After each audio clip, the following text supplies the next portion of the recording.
at 95,000 miles and I wanted to do a quick update on the mods, the maintenance, and my future plans for the car. So let's get into it. Despite what the reputation of these cars have online, I have had not many problems with the car. So the first problem I had, which it's not there anymore, but underneath the car with the fender lining, it was fucking ricer, bro. Excuse that little blooper, but basically the first problem I had with the car was the fender liner on the bottom. It was destroyed and it was hanging off the car, and it was scraping and kind of embarrassing. I did end up putting an aluminum under tray. I do have a video of that, so if you're interested to see it and how it was put on, I have it, I'll link it.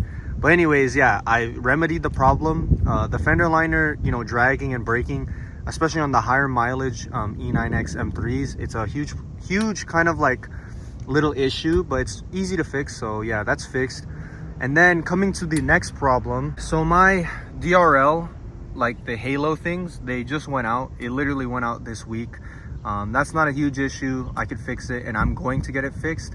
I have, you know, I'm working with a company to get, you know, LED ones, but it went out this week, and it was about at 95,000 miles, so it's understandable. But that was honestly the only issues I had with the car. So it's been pretty good so far, but we'll get straight to the maintenance. As for the maintenance, I've had 2 oil changes on the car. I usually do like the 6,000 mile interval, so I'm due for one really soon. But I've had 2 oil changes. My go-to shop is Precision Designed. They're based in OC, and they work a lot on these cars, so you know, shout out to them. They've done a lot of work for me, and I've been very appreciative, and it's always been stellar work.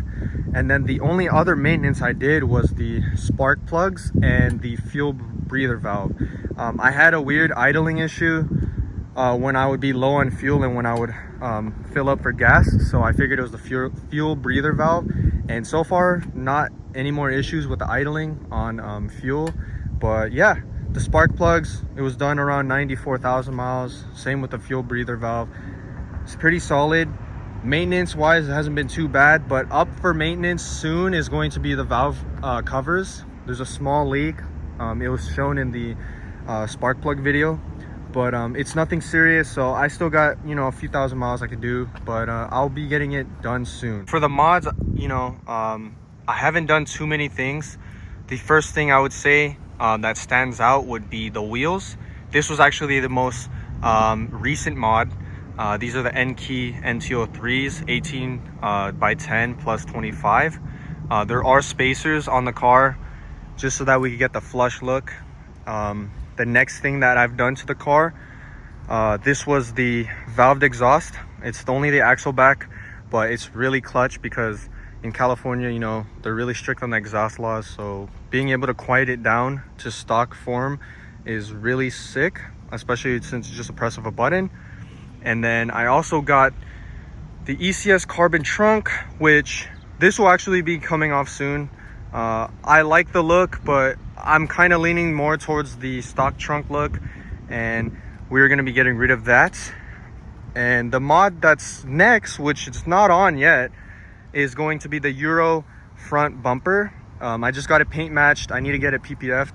And then I also have the GT4 carbon front lip from Ridgeline Motorsports. Those will be on soon, but that's about it for the car. The car is on Swift Springs, but that was installed by the previous owner, so I wouldn't count that as a mod that I did. So yeah, for the future plans, this car is mostly a daily. I know that's not the smartest decision because this car gets like between 14 to 20 miles per gallon depending on how you drive and if it's street versus highway.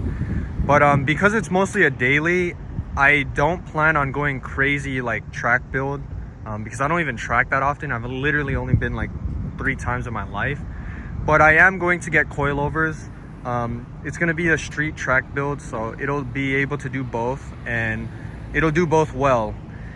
But I'm going to get the coilovers, so that's one of the next few plans. So coilovers, and then I'm going to get another X pipe because I'm really tired of the stock X pipe. I want a little bit more sound in the exhaust, and also maybe a little bit more power. I don't know how much it really gains, but I'll be getting you know, some exhaust work done. I do want to end up doing a rear seat delete, but I have to do that when I have a second car, because right now this is the only car I have, and it would be very inconvenient to delete the rear seats. And then going onward to that, it would be cool to have racing bucket seats, but that's not like a for sure thing, because like I said, it's still a daily. And yeah, we'll see what other things I got planned. The build's not set in stone. It definitely could go to a full track build if I do find some cheap daily to just drive around. Owning the car for a little over a year and for 15,000 miles, I just kind of want to talk about my impressions of the car. It's really fun to drive. It's definitely slow in terms of like other sports cars, especially when they're more modern, you know, because this is a 2011. So the car is kind of slow. It's old, it's a V8, and things are kind of moving towards that turbo route, which makes it a lot easier to make power out of a smaller motor.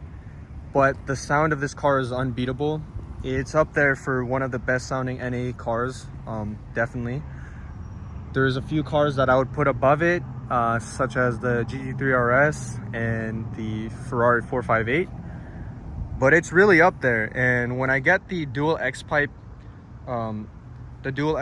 for the car, I'm sure it'll sound even crazier. I heard that changes it to an F1 style sound. People are staring at me filming this, by the way. She was staring at me. But anyways, yes, the car overall, terrible mileage. This car definitely is one of those things where it says miles per gallon, because you're gonna be at the gas station a lot. I've definitely filled up a lot more than I would have on the Accord or the Mazda 6, obviously, but my enjoyment of the car outweighs the, you know, the gas consumption by a lot. And I'm looking forward to bringing this car up to like 150,000 miles or so, because it'll be lit. But yeah, I've been loving the car. Let me know if you have suggestions on what you want me to do to the car, because I'm open to suggestions. The way this build is, like, it's kind of like for me and also, you know, the supporters, because without, you know, the supporters, I wouldn't have gotten, you know, even half or even like a quarter of how far we've come. So looking forward to 10,000 subscribers. On that note, I am working on some merch. It's going to be very limited. I think I'm only going to have 50 of them. So some friends and family will already have it kind of reserved, but I'll be showing the design soon. It's getting worked on, but hopefully you like the video. Don't forget to like, comment, subscribe, and I'll see you in the next upload.